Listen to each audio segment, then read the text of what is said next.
Hey there, Junior High. Today I'm going to tell you about a special project we're going to be doing during our time here on stay-at-home or quarantine or social distancing, whatever you want to call it.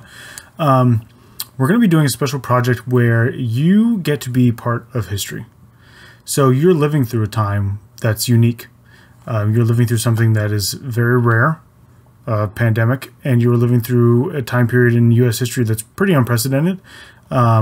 Although we have gone on lockdowns or quarantines like this before for things like the Spanish flu of 1918, this is pretty massive and different, especially in an age where we have social media and all kinds of 24-hour news cycle and all that kind of stuff.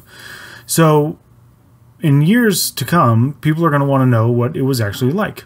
And you're going to help the people of the future know what this was like.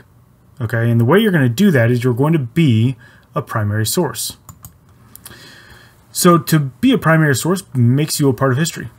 It gives you the ability to speak to the future, because if you remember from classes, we've discussed how a lot of historians think that you shouldn't even start to study something, particularly European historians think you shouldn't start to study something for almost 100 years. Well, in 100 years, some of the people living through this won't be around anymore. I certainly won't be. Right, in 100 years, I'll be 135 years old. That's highly unlikely that I'll be around to tell anybody about what it was like. And if I am, what are the chances I accurately remember? So what we need to do is create primary sources for the historians of the future to read. Well, if you remember from like library class or my class, a primary source is a direct account that somebody who's living through or lived through something it gave. And a lot of the times these are things like journals or letters that have been written from people to other people. It could be a book, a nonfiction book written by the person, an autobiography. But a lot of the times it's simple stuff. The Diary of Anne Frank is a primary source. She wrote it during her time living in isolation, trying to escape the Nazis. So that's a primary source. Luckily, none of us are going to have to live through that type of a thing with this. However, your time is important. What you've been doing with your time is important. The things you experience, how you feel, that's going to be important for later on.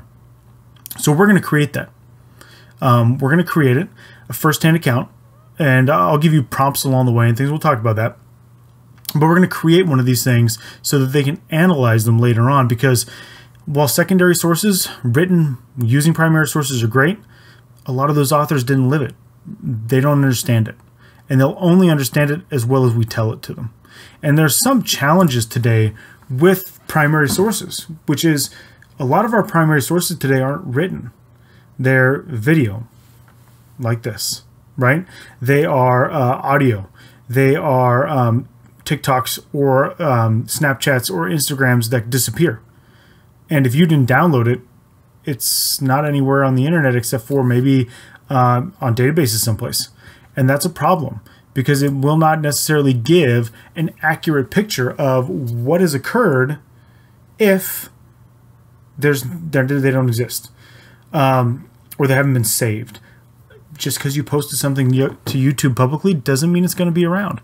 Who knows what happens with YouTube servers in 100 years? 100 years ago, there was no YouTube. There were no digital photos. There was no Instagram. So what we do have are archives. And if the archives are done correctly, then hopefully they will have a lot of stuff like this type of media saved. But they might not. But they will definitely keep written records. And we're going to help create that. Now, we're not going to be handwriting it.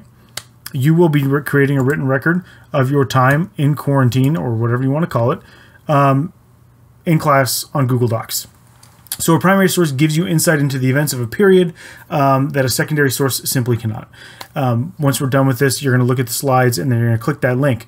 That link is to a letter written to John F. Kennedy. And it was a man named Tom Oberdorfer who wrote it. And he wrote it asking the President of the United States to send the military to his neighborhood to help intervene, because what was going on was the integration of schools and the civil rights movement was getting going, and he wanted help. And that is a primary source, a letter to the President of the United States in the time period explaining what that person wanted and needed from him. So you also can be a primary source.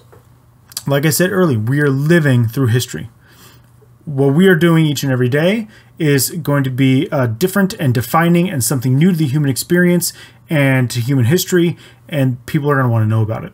So documenting it will help future generations and future historians understand what we lived through. And your perspective is unique because you're students having to do distance learning, having to deal with your parents working from home, having lost jobs. You have a unique perspective, especially at your age level. And it will be really cool for people to have that as part of what they can look to in the future. There's a reason why the Diary of Anne Frank is so widely read, right? There's a young person writing it. So the assignment is to be a primary source for future historians. And the way it's going to work is pretty simple. You're going to use the document I attached to this lesson and made a copy for each of you. That's your journal. You will write in it every week. 8th graders, you will write in it 3 times a week. 7th graders, you will write in it twice. And 6th graders, you're going to write in it a minimum of 1 time. Now, you can go over that if you want to. If you want to write an entry every day for 1 week, great. If there's a week where you're busy with all this other school stuff and you can only do the minimum, you've only done the minimum. All right. And I will give you prompts sometimes too. So that will help you out. So 6th graders, you'll always be guaranteed a prompt each week. And so you can wait for that, or you can write your own, whatever you want to do. But I will always give at least 1 prompt each week. Usually like a daily we used to do when we were in class together. That's current events based. All right. So you're just going to keep a simple journal. You separate things by date and you write in it. The journal itself has prompts in it. So if you can't think of something, there's a bunch of questions on there. Pick one and answer it. Or pick 2 and do them. Okay?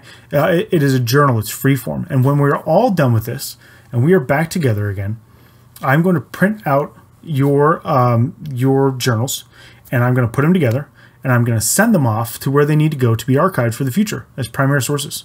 Right? I will do that process for you, getting them to the Library of Congress, National Archives, whatever they need to go to. I'm going to take care of that. Okay. And this is a really cool project. I think that you'll like it. I think that it's a good idea to try to like give something to the future while we live through this thing. And I'm really excited for it. You can thank Mrs. Hedgepeth. She's the one who actually found this assignment from a professor who wanted to do it for high school kids. And then I just adapted it for us. And I'm really grateful because I would have never found it if it weren't for her. I did not heard of this. So this is going to be really fun. And like I said, each week I will give you guys at least 1 prompt. So you don't need to get too stressed out about it.